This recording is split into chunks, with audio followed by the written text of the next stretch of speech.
Good afternoon. Let me introduce myself. My name is Radita Azazhara. I'm from University of Serang Raya. Hey everybody, today's video is something that I've been taught by people about toxic people. We've been talking about it for years, and that is toxic people. And today I'm going to offer 5 helpful tips on ways to manage them. And so when I say toxic people, I mean people in our lives who we wish we could avoid. They really leave us drained. Every time we talk to them, it's always about them. We can never even get a word in edgewise. There can be a lot of different traits and feelings that we have that lead us to believe these people are toxic to us. And they're going to have a lot of different characteristics, like I said, because toxic to us. And everyone's going to have a different experience, a different thought around it. But that's how I would, sort of define toxic people. And the first way to manage toxic people in our lives is setting boundaries. And I know it's really hard. And I know it feels really uncomfortable. But if you think about it, does it really feel harder than having to spend a whole day with them? Or does it really feel more uncomfortable than feeling really drained after hearing them talk about their problems for like 3 hours? Probably not. And if we kind of put in the effort on this, hopefully we will have less and less feelings like that in the future. And so the way that we will work to set boundaries is honestly, the first thing I will do is timing scheduling. When is it okay for us to call them back? When? Like, how long are we going to spend on the phone with them? For instance, let's say I have a friend who calls me or texts me, and all that she wants to talk about is her problems, how terrible everything is, and how I understand, and it's just this horrible. She won't take any advice. It's just exhausting. She's like, things are terrible and blah blah blah, and I'm like, have you tried blah blah blah? Then she's like, you don't understand, and it's just this negative, nasty energy. Maybe I can text or call her on my Monday, because if it is my weekend, I can't. I just wanna do whatever I want in weekend. If Monday, I have a little time like 3 minutes to 1 hour. You can just kinda talk with them around setting that scheduling.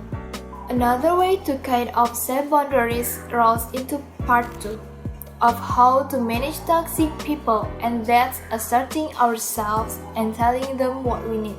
And that helps us also set boundaries, because if there's a ton of pushback about our scheduling and around our ability and availability to talk to them, we can then assert what we need, and it doesn't have to be rude.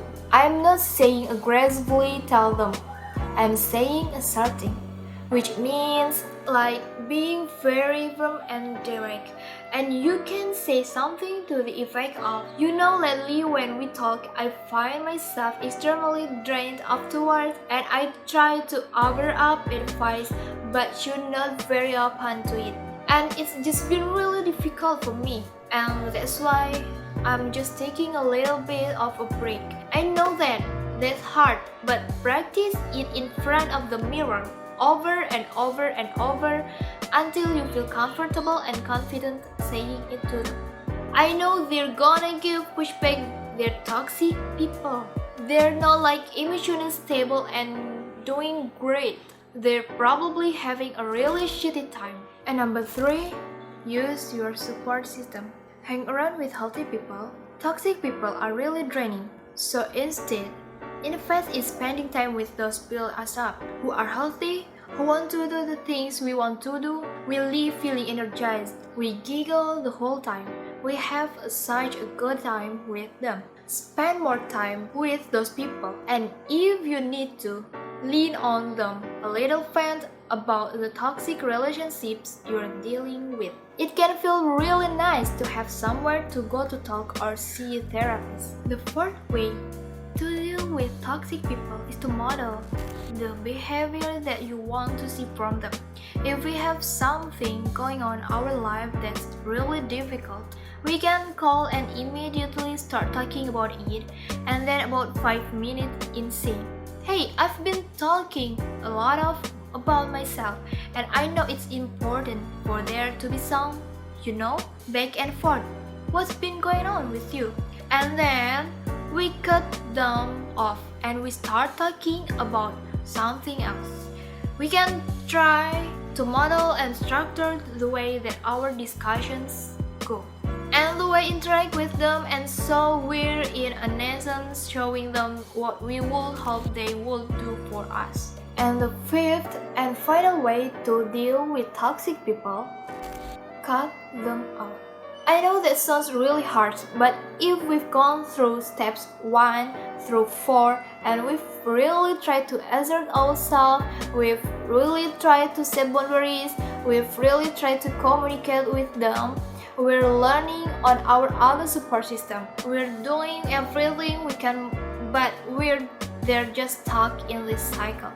Like being really mean to us, being really negative, sucking all our energy, not wanting to take any advice or get any help for themselves. They're just this dark pit of despair, and we've tried and tried and tried. At a certain point, we have to cut our losses. And I know oftentimes these people aren't just friends. Oftentimes they're family members.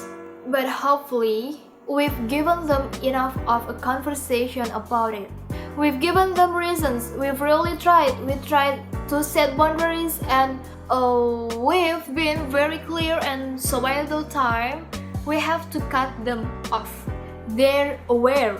They understand why it's happening. Whether or not they want to accept it is not up to us. That's their choice.